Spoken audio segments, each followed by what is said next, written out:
A lot of people think that other things make them the way they are. They will blame their past, they'll blame their parents, they'll blame the economy, they'll blame the Ayatollah, they'll blame somebody for things that are going wrong in their life. And one of the favorite things that we have to blame for why I'm upset at a particular moment is something called traffic. Traffic made me upset. And I've always reminded myself when I'm in a jam or when I'm on the freeway and I'm trying to get someplace that traffic doesn't care. That you have within you the opportunity in this moment to really work on these things that are perhaps debilitating or creating anxiety or stress in your life. That these are tests, these are opportunities for you. Traffic doesn't care. Your anger is your choice, and you can always choose to be happy, angry, depressed, miserable, upset, or you can choose to be fulfilled and do something positive in this moment. It's always up to you. And if you can just give up your personal history, just let the whole thing go, and pay attention. And when I thought about that yesterday, I went for a swim, and which I do every day. But this was it was after doing this seminar with Eckhart, and I noticed that I was more in the moment in that swim than any swim I've done in the last several years. And I swim virtually every single day at sunset for about an hour. In the ocean, and I just I was in every stroke, and every time I would look down with the goggles on, like whatever you see, whether you see fish or you see turtles or you just see rocks or trash or whatever it is that you see, it was like it was almost like the transcendence of time and just getting past it and just really immersing yourself into that present moment. And the second thing, of course, is in addition to paying attention, because as you pay attention, I mean, as I was swimming and I would look up, I've done this same route for years and years on Kaanapali Beach here in Maui. I would look up and there was a tree, and I noticed there was a tree next to a building there that in probably 10 years of swimming, I've never seen that tree before. And I must have walked by it 10,000 times if I've not walked by it once. But I really never noticed and I just, as I was swimming, I stopped swimming for a moment, and I just became like one with this tree. And it's like it was such a whole new experience. It was really very, very beautiful.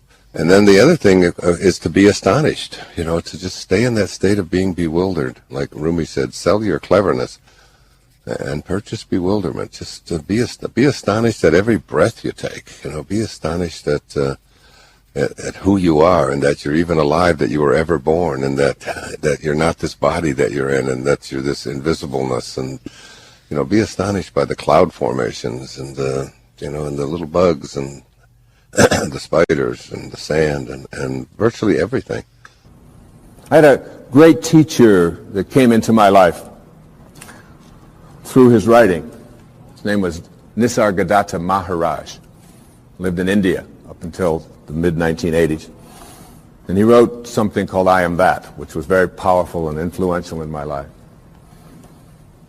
And one of the things that he talked about when he was asked the question, what's the difference between, say, a saint or a highly functioning human being, a spiritual master, a spiritual teacher, and the rest of us, is that they have unconditional love in them and you don't, or we don't? And he said no. He said saints have unconditional love in them, and so do you. He said the difference between ordinary human awareness and higher awareness people is that they have nothing else inside of them. That's all they have.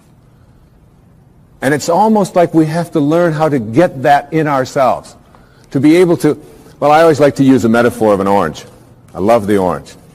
Perhaps living in Florida is why, but an orange is a simple metaphor.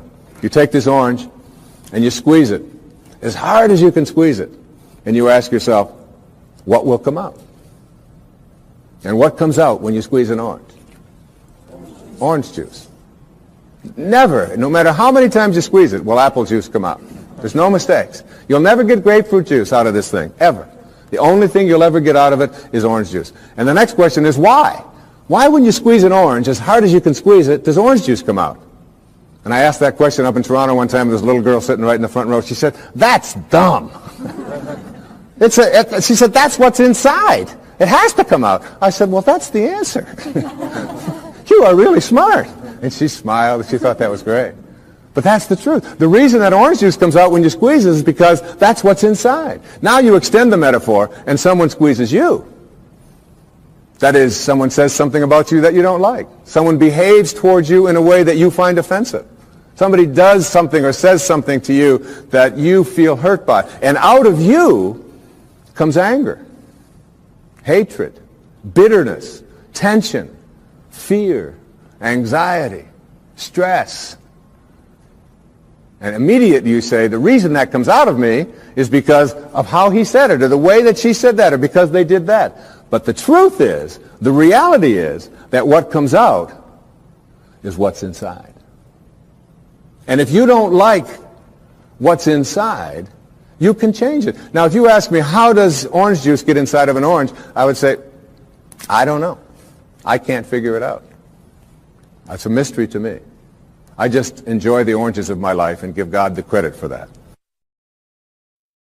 In reading the aphorisms of Patanjali, he was talking, now you have to remember, we're talking about before the Middle Ages, which were called the Dark Ages. And here was Patanjali writing about the ability to be able to do absolutely miraculous things. The ability to be able to be in more than one place at the same time. The ability to be able to be in the presence of another human being and raise your energy to such a level that you could literally, by your presence alone, just heal that person. The ability to be able to transcend things like diseases. The ability to be able to have the gift of fish and loaves. To just live at such a level of consciousness that anything you placed your attention on instantaneously, you had the capacity and the power to be able to make that realization for you. The book is called How to Know God. Now, it's not called How to Know About God. It's not called How to Believe in God. It's called How to Know God. And How to Know God means making conscious contact with God. It's the only way you can know anything. So here are the 5 aphorisms. The first is called, the central act of ignorance is false identification. The central act of ignorance is called false identification. What does Patanjali mean by false identification? And what does he mean by ignorance? Ignorance is not to be assumed to mean that you are uninformed. It means that you are identifying yourself as a human being with your body and your possessions and this material world. And the central act of that ignorance is the identification falsely with this world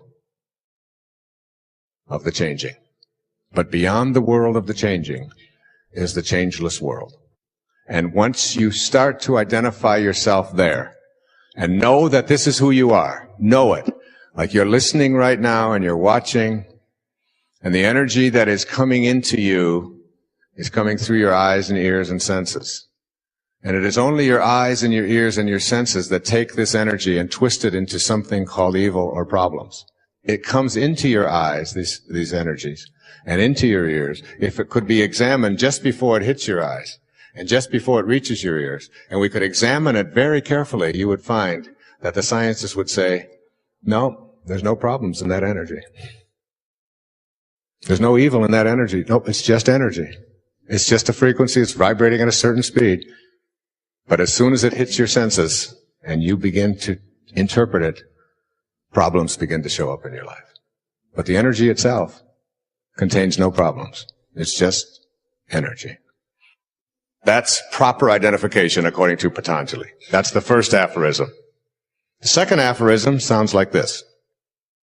The mind of the truly illumined, said Patanjali, is calm, because the peace of God within all things is known, even within the appearance of misery and disease. Even within the appearance of misery and disease. The mind of the truly illumined is always calm. And the mind of the truly illumined understands that the peace of God is in all things. You are in this world, but what? You are not of this world. That is not who you are. You are not of this world, even though you're in it. So you're filling out the forms. You send in your money to the IRS, and you stop at the red lights, and you obey the laws, and you follow the rules, that is, most of them, which seem to make sense, and the ones that don't, you're able to ignore, which you have to, otherwise we'll never have any growth. The third aphorism is quite simple, and it's one that's most troubling to many people in the West. Patanjali said, sin is non-existent. Sin is non-existent. There are only obstacles to one's ultimate union with God. You do not sin when you behave toward another person in a harmful way, when you steal from another person, when you violate any of the commandments or whatever. You have not sinned. You have created an obstacle to your union with God. But you see, the reason we don't want to put sin in there, according to Patanjali, is because it creates shame and guilt. Shame computes the absolute lowest in whether you're going to be strong or weak in your life. Shame is the lowest frequency emotion that is possible. It only computes at 25 on a scale of 1 to 1,000. The fourth aphorism that leads us into a spiritual solution to every problem sounds like this. And these last two are the ones that I absolutely resonate to and love the most. The person who is steadfast in his abstention from falsehood has the power to obtain for himself and others the fruits of good deeds without having to perform the deeds themselves. Steadfast in abstaining from means that you never waver and you never have thoughts of falsehood, that is, identifying yourself as a material being rather than a spiritual being. And when you become steadfast in that, when you say to someone, God blesses you, they are blessed by your presence when you have that kind of consciousness. And you present yourself to someone and you are absolutely steadfast in abstention from falsehood. And in the presence of such a person, healing takes place. And blessing takes place. And the fifth aphorism, my favorite of all, says, when a person is steadfast in his abstention from harming others, then all living creatures will cease to feel enmity in his or her presence. So when you become steadfast in your abstention from ever having a thought of harm directing at other people, and that's how you walk through the world, butterflies will land on your shoulder. Birds will not be afraid of you. Little dogs, or even vicious dogs, will become domesticated by being in your presence. All living creatures, babies, will goo-goo and come to you. You know people like this, don't you? And what you'll do is set into motion these dormant forces, which will collaborate with you because you're in spirit rather than in form. This is one of my most favorite quotes from The Power of Awareness. That which you feel yourself to be, you are. And you are given that which you are. So assume the feeling that would be yours were you already in possession of your wish. And your wish must be realized. So live in the feeling of being the one you want to be, and that you shall be. Every feeling makes a subconscious impression. And unless it is counteracted by a more powerful feeling of an opposite nature, it must be expressed. Your feelings are different from your thoughts. Your feelings are what you experience in your body.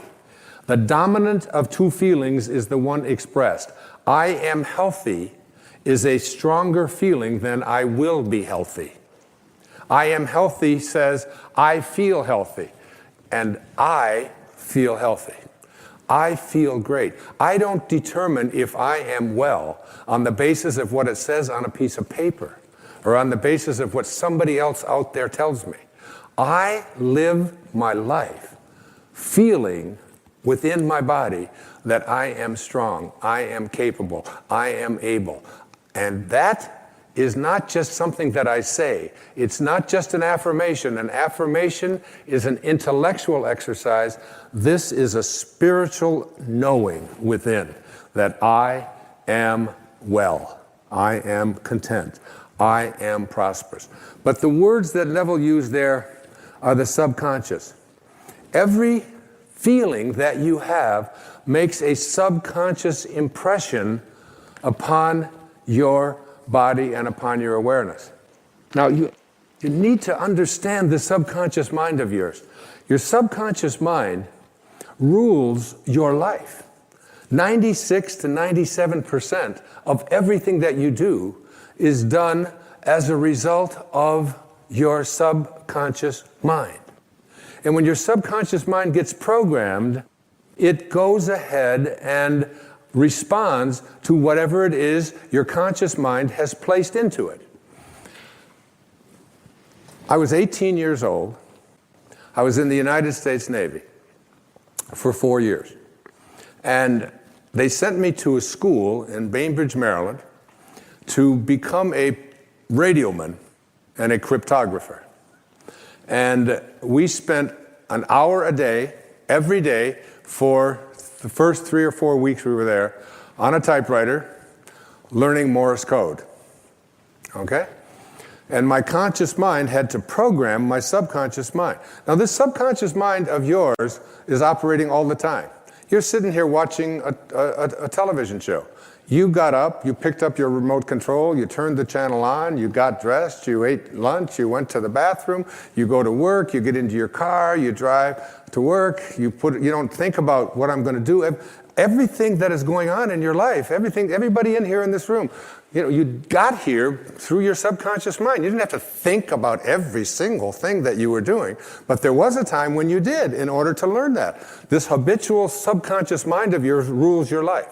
So I'm 18 years old, I'm taking Morse code. Here's the alphabet, a little bit of it anyway. Da da da da da da da da da da da da da da da da da da. That's A through P. Check it out. That's 53 years ago. And my subconscious mind is still keeping track of the da da da da da da da da da da. You're doing the same thing, only you don't use Morse code, but you've programmed your subconscious mind with did-it-it, da-da-dit, I can't do that, did-it-it, da-da-dat, I'm not very attractive, did-it-it, da-da-dat, I'm overweight, did-it-it, da-da-da, da-did-it-da, I can't make things happen, and it's did-it-it, da-da-dit, da-da-da, it's still there, 53 years later, you go through your life with this subconscious programming with an awareness that you are not in charge. You're not able to extend or transcend this way of thinking. This subconscious mind of yours is most impacted by your feelings. A change of feeling is a change of destiny. A change of feeling is a change of destiny. Write it down. Stick it on the wall next to your bed. If you came into where I sleep, you would see that. I look at that all the time. I want to practice putting into my subconscious mind the assumption of the feeling of what it is that I would like to attract into my life as if it already existed, and to feel it, not just to think it, but to feel it. Neville's law of assumption says this: if this assumption about what you would like to become is persisted in until it becomes your dominant feeling, the attainment of your ideal is absolutely inevitable. You must first assume the feeling of a wish fulfilled in all aspects of your life. So you have to say to yourself, What does it feel like to be prosperous? What does it feel like to be content? What does it feel like to be well? The idea of having a quiet mind. When I first started practicing meditating, which I encourage people to do, not from any Far Eastern guru loincloth kind of thing at all, but as a way of understanding that there's another dimension. If I were to take you, the listener, and to put you in chains, and to put you in a dungeon, and to deny you light and human contact for the rest of your life, you would probably say to yourself, this is the end. I mean, this is the end. I can't handle this. There are some people, believe it or not, among us, who, if you were to do that very same thing, would say, this is a beginning. There's a whole world there. If any of us were forced to learn how to go into that world, we would discover many, many, many things about ourselves. And I'm talking about the world of the mind. It's not an accident that all of the great spiritual masters have encouraged a kind of meditation of one kind or another, and that most advanced people, most awakened people, practice it on a regular basis. It's not an accident. You begin to discover how slimy your mind is. The thoughts that you have all the time, and how much disasterizing we do with our minds, and how much stuff that we occupy our minds with that is so unnecessary and so silly, so foolish, so destructive, that quieting our mind and meditating really go hand in hand. Now, meditating doesn't require a lot of training. It doesn't require somebody teaching you exactly how to do it or whatever, because that defeats the purpose of meditating. When you meditate, you really want to go in there and quiet your mind. And what you want to be able to do in your life is to have an open, but not a rampage going on inside of your mind, not 1,000 thoughts barraging it. And these thoughts that you have, these are yours. These are your creation. I used to tell people as a therapist, if you don't believe that you're in control of your thoughts, then I want you to tell me who is. Then I want you to find all those people who are in control of your thoughts and send them all to me. Then I will treat them, and you will get better, which is absurd. Obviously, you're not going to get better by treating somebody else. You are the creator of thought, which means that in some metaphysical way, you're the creator of your life. Thought originates with each one of us. But most of us have trained ourselves to believe that whatever we think just sort of happens, and thoughts just sort of, I call it the pop-in theory, you know? They just sort of pop in, and I can't help it. Boop, there's a thought, and it's just there. And I can't help it, it just happened. That isn't true when you train your mind. We spend so much of our energy training ourselves in all kinds of areas. We train ourselves in business. If we're going to get a new computer system, we go out and we spend millions of dollars in a company, and we train people how to work it. And we want to become good at golf or swimming or tennis or backgammon or anything that you can think of. We know that we got to go out and we got to practice, and we got to train ourselves. We train ourselves, and we ignore our mind, which is 99% of who we are. We just completely ignore it. Like there's no training available for our minds. And we can all do that. I've really learned how to do it myself. No one ever taught me. You know, when I used to teach at university, I taught in Berlin for half a year. There was 70 students in the class. And I would have the first student introduce themselves and their name. Then I would have the second student introduce the person who was just introduced and himself. And each time I would repeat it. And I'd have the third student introduce the two that he had just introduced plus himself. And we do that for the whole class. By the time we got to the 70th student, they had to introduce everybody in the class by name, and I would then repeat each one of them. And I just had a very simple technique for doing that. It was just like concentrated effort on making my mind remember 70 people's names in an hour and a half. Now, I wasn't doing it to waste an hour and a half. This was a class on teaching people how to identify neurotic behavior in people. And it's like what I wanted to do was to teach them that they could do things with their minds, just like their patients do, that they never thought of, that they never even dreamt were possible for them. 2 weeks later, 3 weeks later, they would have like 80, 90% recall. And by the end of the 4th or 5th week, everybody knew everybody's name in the class, and they had all trained themselves. And most people go out there and they're introduced to somebody, they say, hello, my name is Wayne. They say, what would you say your name was? They can't remember one person's name in 1 minute. And they think that, oh, I have a poor memory. But it's because they don't train. Well, the mind can be trained, and meditating is a perfect way to do that. And there's a wonderful world in there, in your mind. Quieting your mind means that you're no longer susceptible to all of the external influences that are around you. I'm always amazed when I watch the U.S. Open tennis championships that are played in New York right near LaGuardia at how the players are able to continue playing with jets going on overhead. And yet, when I am really completely involved in a tennis match, I've had people where I've played, I've had jackhammers going next to me, and my opponent is going crazy. They have to go over there, and I tell them, I don't notice it. My concentration is on the ball. And I don't hear that lawnmower going off or the jackhammer going or the airplane going on overhead. We can train ourselves to do that. The people who are really good at any game or any activity that requires concentration know how to do that. Well, we all want to be able to be better at that, and we don't want to have our minds occupied, particularly with worry and anxiety and stressful kinds of things. So you have to learn how to focus your mind, how to get focused, and keep yourself from creating those kinds of thoughts that are always impinging on your consciousness.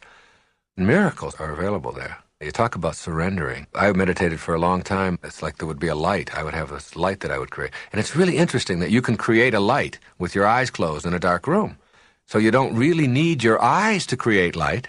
You need your mind to create light. Your mind can create light. And all of us do it in our dreams. We can create a color in our dream without any light. So that our minds are capable of producing that, and our minds can create smells, and we can create sounds. We do all of that in our dream, and that's just a pure thought state. So what you want to do is get to that pure thought state.